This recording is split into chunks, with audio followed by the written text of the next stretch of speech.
This is Dr. Karen, and you are listening to the Are They 18 Yet podcast, where I help pediatric therapists become better leaders so they can make a bigger impact with their services.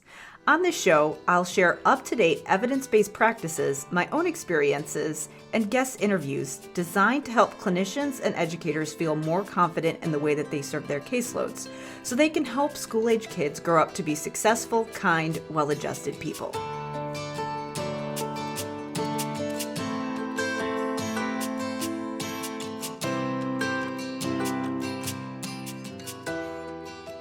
Hey there, it's Dr. Karen, and welcome to episode 84 of the Are They 18 Yet podcast.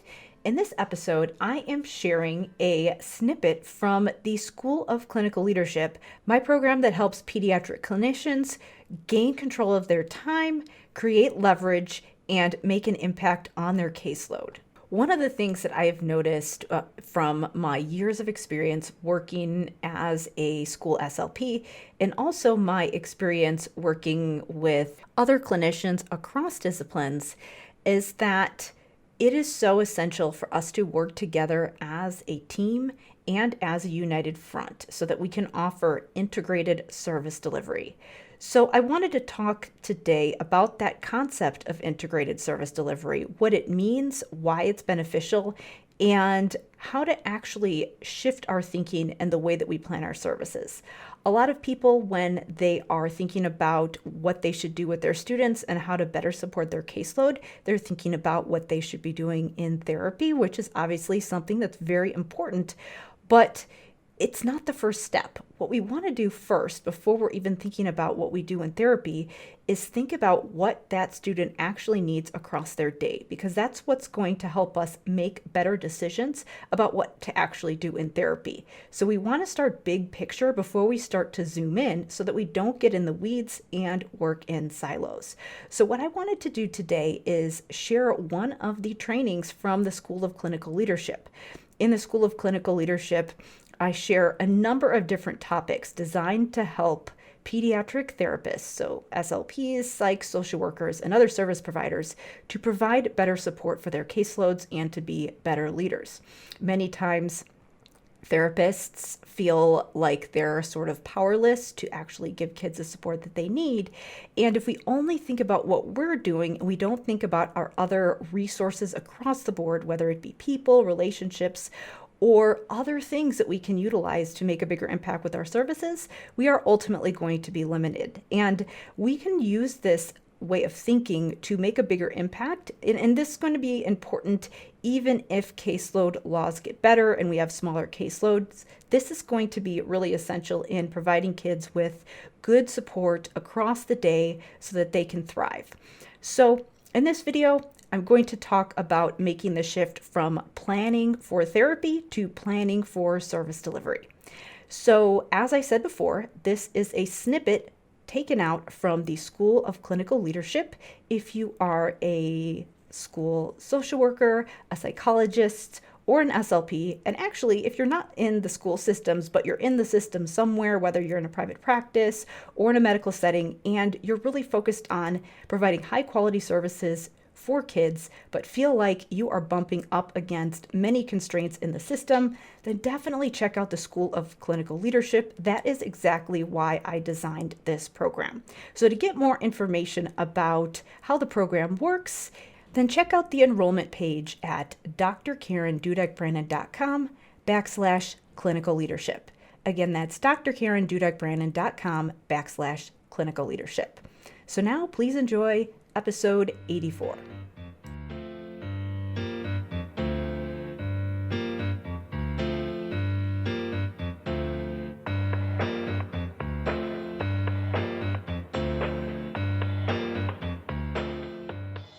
In this video, I am going to talk about service delivery, specifically why it is our first pillar and why it's going to be something that informs all the other things that you do from here on out. So when a lot of people think about how they plan their day, how they think about their jobs as a therapist, as a teacher, a lot of times they do things backwards. So that results in us kind of operating in silos. Yes, I know that a lot of people do collaborate as much as they can, But what happens is that when we think about the minutia first, so we're thinking about our lesson plans, our therapy plans, the strategies that we're doing in therapy, all of those things, it absolutely is important to spend time thinking about those things.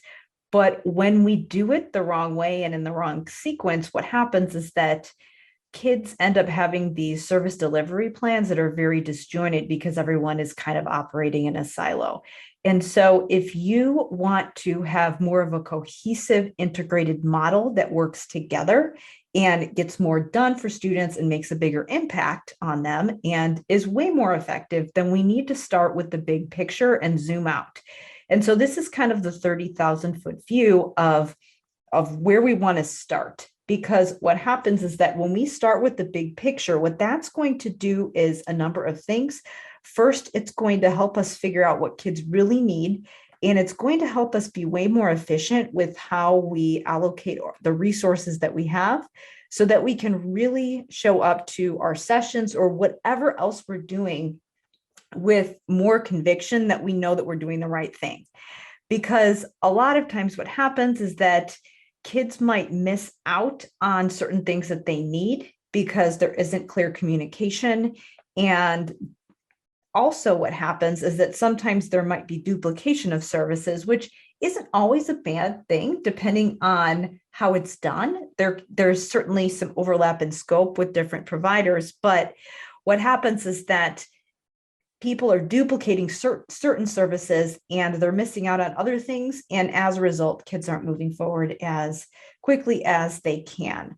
So when we start with the big picture, what that's going to help us do is figure out the high priorities for how we spend our time during the day, not just when we're actually in direct sessions or when we're doing lessons with students, but also helping us decide how we spend the rest of our time with all of the other activities that we have to do when it comes to collaborating with other people, creating resources for parents, and really developing that cohesive model. And what it can also do is help you to eliminate things that maybe aren't moving your students forward. But we can't really do that if we don't have a clear picture of what's going on within the whole system. So that's why we start with service delivery. And so what I wanted to do here is talk a little bit about what all of these different terms mean and how I'm going to be using them from here on out. And then I'm going to give you a specific example that is specific to my situation that really is what inspired me to create this model in the first place. And it will also give you some additional context for understanding how to use it and make it, customize it to your situation. So ultimately, we as therapists, as teachers, we need to think broader about how we can make an impact with our services. And a lot of times when therapists come to me with questions about how they can serve their students better, typically because language therapy is my area of expertise. They want to know things like, where do I start with language therapy? What skills should I work on? What goals should I write with my students? What activities should I do? What materials should I use? And those are all the questions that they're asking me. And again, all of those things are really important. But a lot of times what happens is that when therapists think about what do I need to be doing for my student, they're thinking very specifically about one particular model. And in many cases, what they're doing is thinking just about what they're doing when they are in a direct therapy setting with their student. And they're not thinking about all the other things they can do outside of that therapy session in order to help the student to apply the skills that they might be teaching them in that particular session. And they're also not necessarily thinking about the other ways they can leverage their expertise to help that student get support across all of the different settings that they are encountering. Because what happens a lot of times is that in that case, we might see where there might be some transfer of skills depending on how they're being worked on in the direct therapy setting. You can absolutely use that model effectively if you're working on the right skills to teach students skills that can generalize to other situations. And again, that depends on what you're working on with your students, but there are many cases where there is very narrow transfer, which just means that students might be able to do it within that structured setting, but then they have no application of skills to other situations because of a number of things. It might be because of the way they're being worked on in that therapy session. It might be because there is nobody else in that child's life who is aware of what's going on in that setting. And as a result, other people don't necessarily know how to scaffold and support and facilitate so the student can take what's going on in that therapy setting and apply it to other situations. And as a result, it's just there are many students who just don't move forward as quickly as we'd want. And the other thing to think about is that a lot of times therapists, they have all of this knowledge and expertise, and they are just only using a small percentage of it, where they might be spending a lot of time thinking about how they can make an impact in their sessions, which is a huge part of their jobs, but they can also make a big impact by sharing their knowledge with other people. And so that is why I say when we think about service delivery, what this is we're really just thinking bigger about how we can make an impact. And that means thinking about other things that we do outside of direct therapy to support it.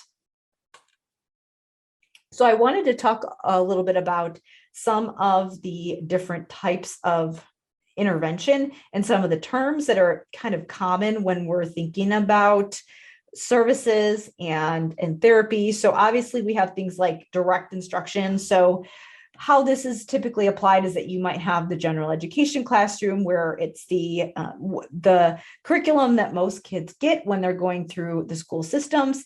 And then we might have some special education instruction as well, where you might have students who are getting some additional supports.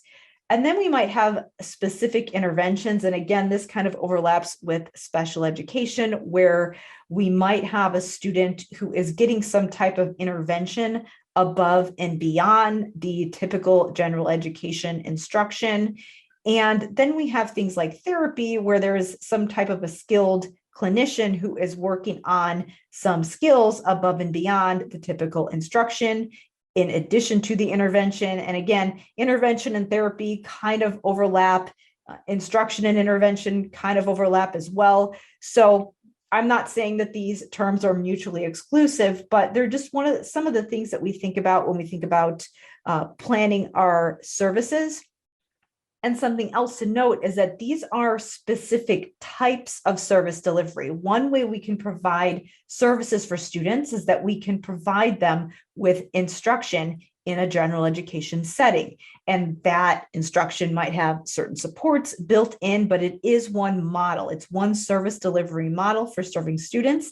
Same with specialized interventions that, again, they may be something that isn't necessarily considered a therapeutic intervention. Maybe it's something that's delivered by a special education teacher that is specific in nature, but it's not exactly therapy, might be very similar. And then we have other specific therapies, again, provided by social workers, psychologists, speech language pathologists, occupational therapists, physical therapists, recreational therapists, a number of other different therapists. So again, and those things overlap with intervention, but again, those are things that we would want to consider in a specific service delivery model. And a lot of times when people think about planning and when we're thinking about what are the strategies that we're using, they're thinking specifically about one of these models.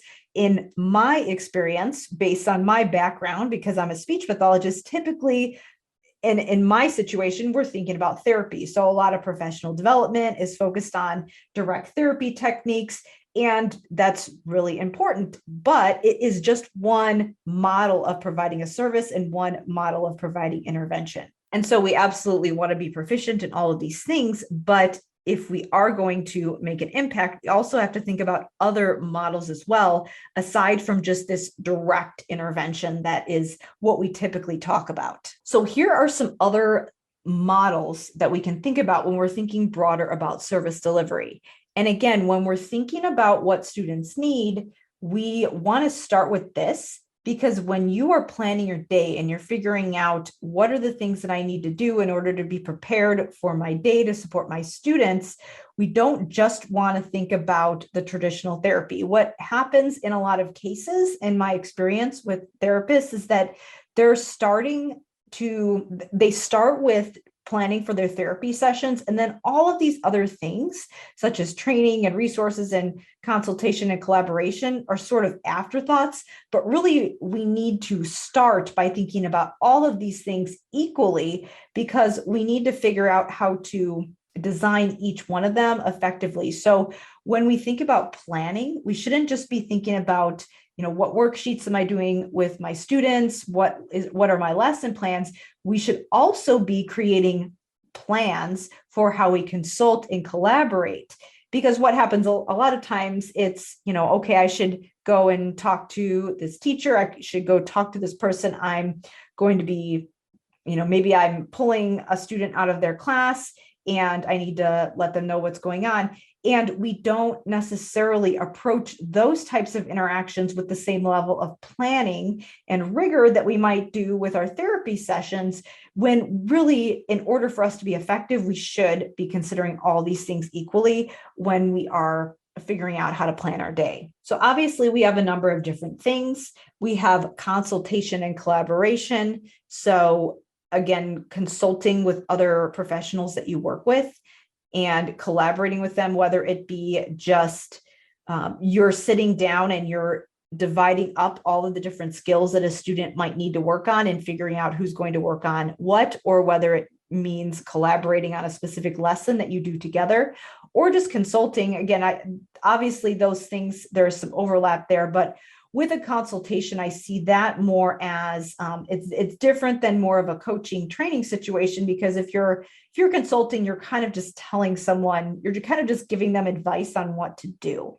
Obviously, with that type of a thing, there's a lot of nuance to doing that effectively, because you have to have the relationship with the person in order to do that. So, for example, if you're a therapist, you're an outside person who's not normally in that classroom, and you approach it like a consultant, and it's not necessarily something that a teacher, for example, is expecting. They're not necessarily coming to you for advice and you're telling them what to do. Obviously, that's not going to be well received. Whereas if they are specifically asking you for help, then it's going to be very different. You are going to be in a place where you're going to be able to give specific advice. So we have to think about all of those nuances when we think about all of those things. And these are some of the things that I'm going to get into in the leadership section, navigating all of these different models.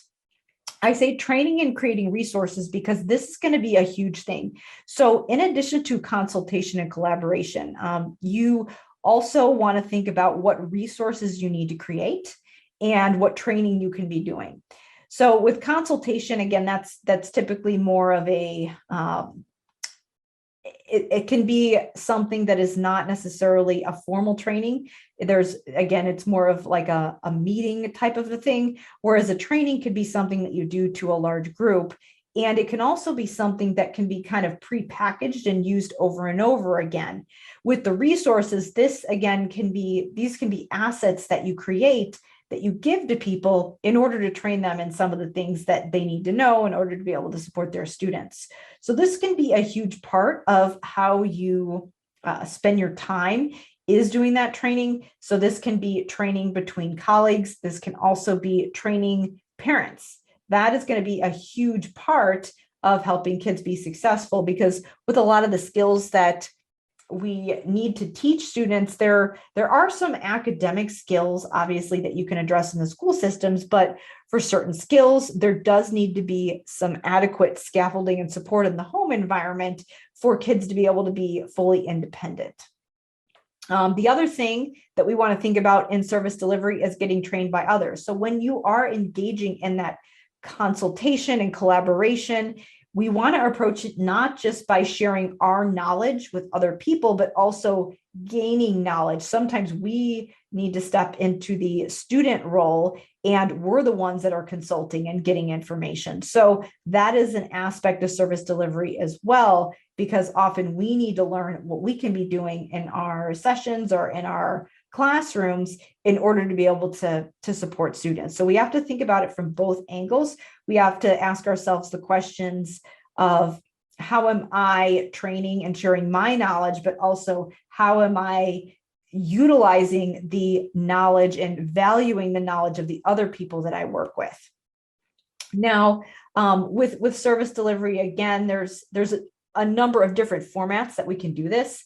So again, obviously, we've got the consulting and training and resources, and then we have things like the specific format of how we do our instruction, our intervention, or our therapy. So again, we might be doing classroom-based, so going into a classroom and doing some type of an intervention or providing a service or some kind of accommodations.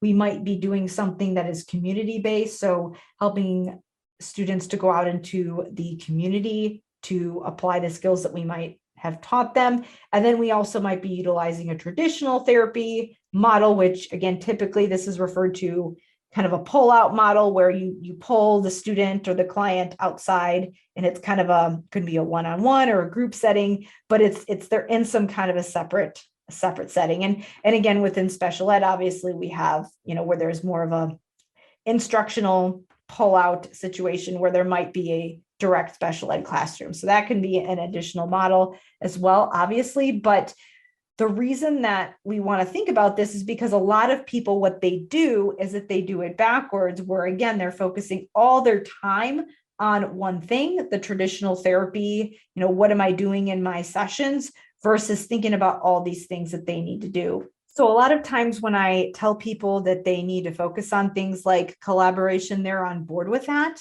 And they think, of course I need to do that. But a lot of times the challenge is, how do I make time for this? And so people end up getting into survival mode and then end up just kind of focusing on the direct therapy sessions or the lesson plans. And again, focusing on one very specific aspect of service delivery. So the reason why I say that we need to start with this is because what we want to do and how we actually do it is that we want to start what kids need first and then decide how to make that happen with your service delivery plan. And I'm going to give a specific example in a minute here, but the reason that it doesn't make sense to start by asking the question, what should I do in therapy, is because if you don't know the big picture of what's going on for that child, and you're not regularly interacting with other people to figure out who's doing what, it's going to be really hard for you to make good decisions about what to do in therapy. And in many cases, what I share with a lot of the SLPs that I work with, and this applies to other therapists as well, is that a lot of times people ask, okay, when it comes to this specific skill. So for my specific case, a lot of times it's for language. What do I do? What is my job when it comes to language? So I can certainly give advice on that. I can give frameworks as far as where I think the scope lies, where your specific people are qualified to intervene. But the reason that is challenging, and the reason that I can't necessarily say this is exactly what you should do in all of your sessions, and this is exactly how you can decide who does what, is because it's highly context specific based on the assets that people have in that given situation.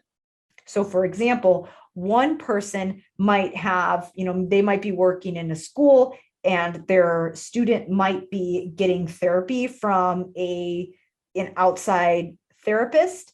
And so there is another person who might be working on specific skills and doing some training with parents.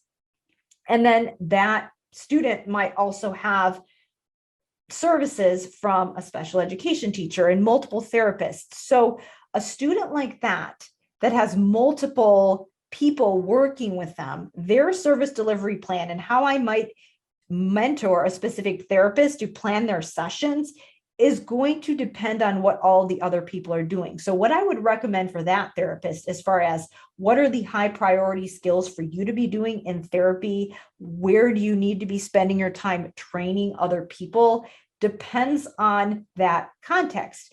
That would be very different from someone who maybe is just getting, like, let's say that they are just getting services from a special education teacher and a speech pathologist, for example, or maybe they're just getting services from a speech pathologist, which is a scenario that comes up a lot. So in those types of situations, you have to evaluate the situation and the assets, and then figure out, based on that child's unique skills, based on what is available in that particular setting, you have to figure out how to design the service delivery plan accordingly. And then that's what's going to tell you, what skills do I actually work on when I am with the student?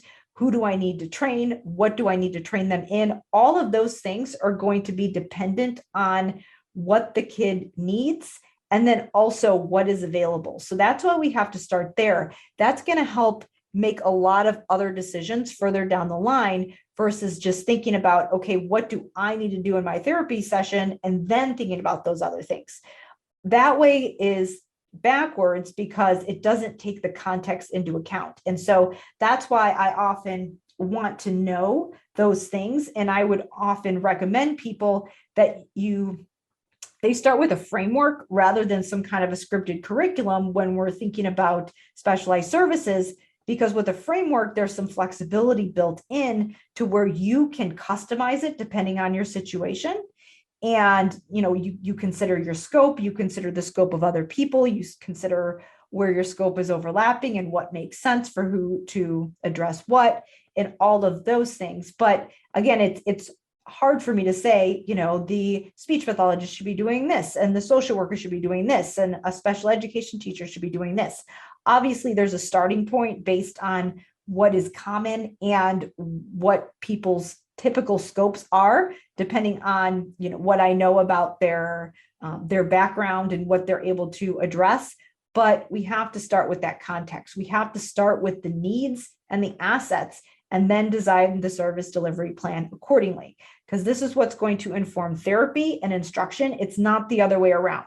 We don't start with the instruction and then therapy and try to piece it together, because that's where it ends up being very disjointed and confusing. So the other thing I wanted to end with is that we regularly have to deal with constraints, especially if you're in a school. Even if you're not in a school, you're probably working with students who do go to school. And so you're probably collaborating with people who are. And so that means that we have to deal with real life constraints. And that can be very frustrating, because the tendency for people is to, I do see a lot of black and white thinking here, where it's kind of like, they feel like there's what the current setup for them is so far off from what is ideal that they feel like there's nothing that they can do about it. They feel like they aren't able to be effective. And that is, somewhat legitimate, because there are real life constraints with laws about caseloads and with funding in the schools and all of those things. So I'm certainly not denying that those things exist. But when we start with service delivery and we think about our assets in a cohesive system, it's going to make it a lot easier for us to, number one, work within the constraints and be as effective as we possibly can with what we have available. It's going to help us be more resourceful, and it's going to help us to cover more ground with our therapy, because maybe we are in a situation where we have a big caseload, we don't see students as much as we want, and we would love to be able to work further within our scope and work on more skills in a direct setting with a student. Maybe there are things that we just can't get to because we don't have enough time and bandwidth. But if we think about the other ways and we think flexibly about the way we can be of service through other models, it does help us expand our reach, because we might not be able to address all of those skills specifically, but we might be able to train somebody else to do some of the things that we can't get to. I always tell my therapists that I mentor, I say, just you have your scope. You can work on a lot of these things. You're qualified to work on these things directly. And what we need to do is figure out, what does the child need? But just because you are qualified to deliver that thing that the child needs doesn't mean you're the only person qualified to deliver what that child needs. So if you are a case manager, especially, and you are one of the ones that's, being a leader and one of the primary people who is designing a plan for a student, you want to think about what does the child need and how do we give it to them? And you don't necessarily have to always be the one that's doing that. You might be able to delegate it to other people by training them and training them to do what you do. Obviously, you want to be strategic about that because there are certain things that you should be doing directly, but we really want to expand our reach because that's what's going to help students get better outcomes. And when we work within our constraints in this way, what that does is it allows us to be more efficient with how we use our time. It helps us to have more clarity with what we're doing. That's going to reduce burnout, and that's going to put us in a place where we can work towards removing those constraints. And I'm not saying that this is going to be a magical thing that happens overnight. I'm not saying that we're going to be able to remove all the constraints, but if we are in fight or flight mode, if we are barely treading water and we are just going day to day and not thinking big picture, it can be really hard to put yourself in a place where you can be an ally and an advocate for your students and an advocate for your profession. So really getting this cohesive service delivery model is going to help you to be more efficient and work with what you have.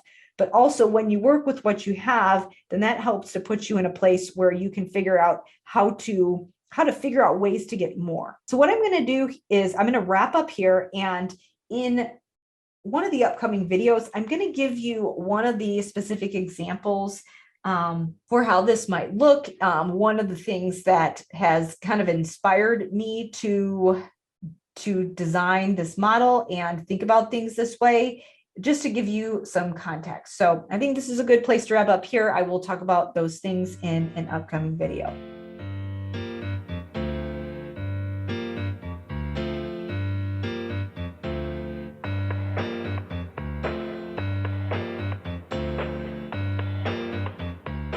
Thank you again for listening. Again, if you are a pediatric therapist and you want to make a bigger impact on your caseload, then definitely check out the School of Clinical Leadership. You can get more information about how to join by going to drkarendudek-brannan.com/clinical leadership. Again, that's drkarendudek-brannan.com/clinical leadership. So now, remember that it helps me out so much to get this information into the hands of people who need it if you share this episode with your friends and colleagues, or if you leave me a rating on Apple or Spotify or wherever you listen to your podcasts. Thanks again for listening, and I'll see you in the next episode.